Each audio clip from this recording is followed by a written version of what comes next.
Welcome to part 3 of section 5, lanes for through traffic. Many roads have 2 or more lanes going in the same direction. These lanes are separated by broken white lines. You must choose which lane to use. Drive in the lane that has the smoothest flow of traffic. You will save fuel. If you can choose among 3 lanes on your side of the road, pick the middle lane for the smoothest driving. If you want to go faster, press or turn left. Use the left lane. When you drive slowly, enter or turn off the road. Use the right lane. If only 2 lanes go in your direction, pick the right lane for the smoothest driving. Don't weave, no matter how much you want to make grandma a Shaw. I'm talking about weaving on the road. Don't weave. Stay in one traffic lane as much as possible. Before changing traffic lanes, check your mirrors for vehicles that may be ready to pass you. Also, turn your head and check beside your vehicle to see if any vehicle, such as a motorcycle, is in your blind spot, and to be sure there is enough room for your vehicle in the next lane. This is additional information. Once you start through an intersection, keep going. If you start to make a turn, follow through. Last-second changes, well, they can cause collisions. If you miss a turn, continue to the next intersection and work your way back to where you want to go. Turnout areas. Special turnout areas are sometimes marked on 2-lane roads. You may pull to the side in these areas and allow cars behind you to pass. Other 2-lane roads sometimes have passing lanes. If you're driving a slow-moving vehicle on a 2-lane highway or road where passing is unsafe, and 5 or more vehicles are following you, pull to the side of the road wherever you can safely do so to let the vehicles pass. Demands of driving on an open highway. It's very intense of me. Open road driving can be very dangerous. A driver must pay attention to oncoming cars. If there's a long line of cars coming from the other direction, he or she has to be aware of drivers from that line who may want to pass a vehicle. If the other driver ends up in the opposing lane, the first driver must slow down and warn the other driver by flashing the headlights or sounding the horn. He or she must then give the other driver room to merge back. A driver should be prepared to brake and move onto the right shoulder of the road. The same applies for vehicles that drift into the opposing lane of travel while approaching a car. If you, as a driver, end up behind a long line of cars, avoid passing them. You're risking a head-on collision with an oncoming vehicle. Be extra careful at night. Using your high beams can cause oncoming traffic to be blinded. When you see oncoming headlights, be sure to switch your high beams to low beams. If the road is too narrow to drive entirely to the right of the center, the driver should honk his or her horn upon approaching any curve where the view is obstructed within a distance of 200 feet. Slow-moving vehicles. Some vehicles have trouble keeping up with the speed of traffic. Look for these vehicles, look around, and adjust your speed before you reach them. Farm tractors, animal-drawn carts, and road maintenance vehicles usually travel 25 miles per hour or less. Slow-moving vehicles may have an orange triangle on the back. Never underestimate the size and speed of an approaching vehicle. A large tractor-trailer often appears to be traveling at a slower speed because of its larger size. Many passenger vehicle or large truck accidents take place at intersections because the passenger vehicle driver did not realize how close the truck was or how quickly it was traveling. All right, if you turn this section into a country hit, I want residuals. On a 1-lane mountain road.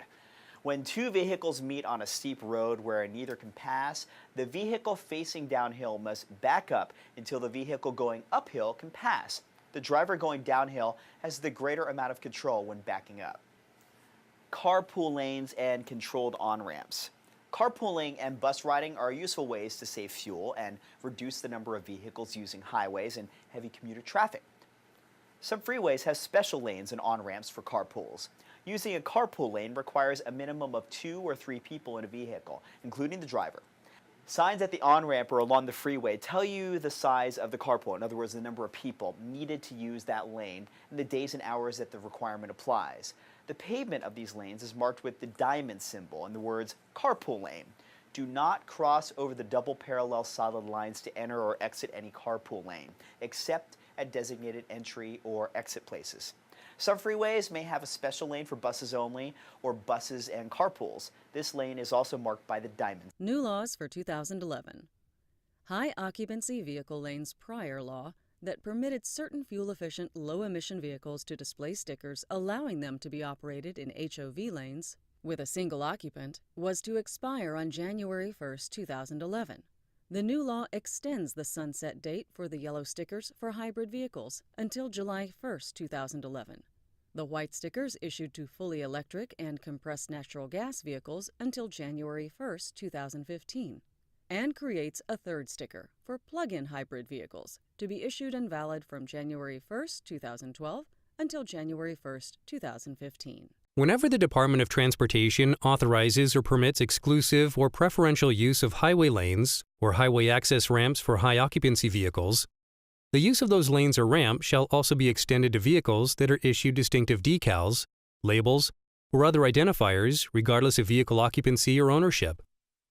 You may not access these lanes when driving alone unless you have the decal, label, or other identifier properly displayed on the vehicle. Pertains to the following vehicles. 1. Vehicles that meet California's Super Ultra-Low Emission Vehicle (SULEV) standard for exhaust emissions, and the Federal Inherently Low Emission Vehicle (ILEV) evaporative. 2.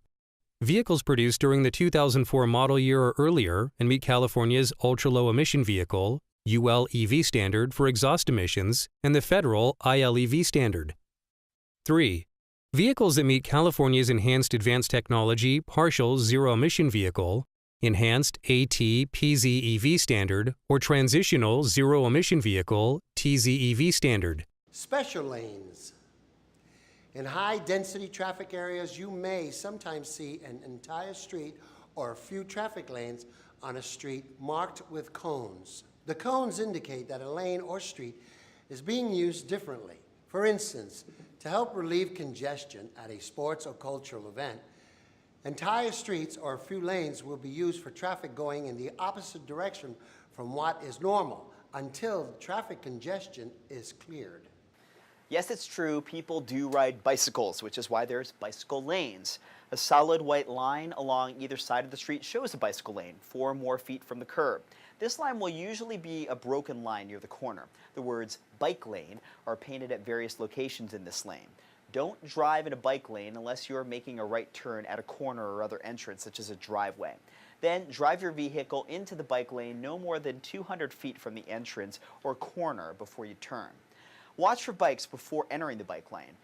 You may park in the bike lane unless signs say no parking. Pedestrians are not allowed in bike lanes when there are sidewalks. Drivers of motorized bicycles should use bike lanes carefully to avoid accidents with bicycle riders. The sequel to your favorite Kenny Loggins hit, Safety Zones. Don't drive through a safety zone. This is a space set aside for pedestrians. It's marked by raised buttons or markers on the road. You will most often see safety zones in areas where there are streetcars or trolleys using the same streets as vehicle traffic, such as in San Francisco. Sidewalks. Never drive on a sidewalk. That kind of makes sense. Never drive on a sidewalk unless you're crossing a sidewalk to enter or leave a driveway or alley. When crossing a sidewalk, stop for any pedestrian.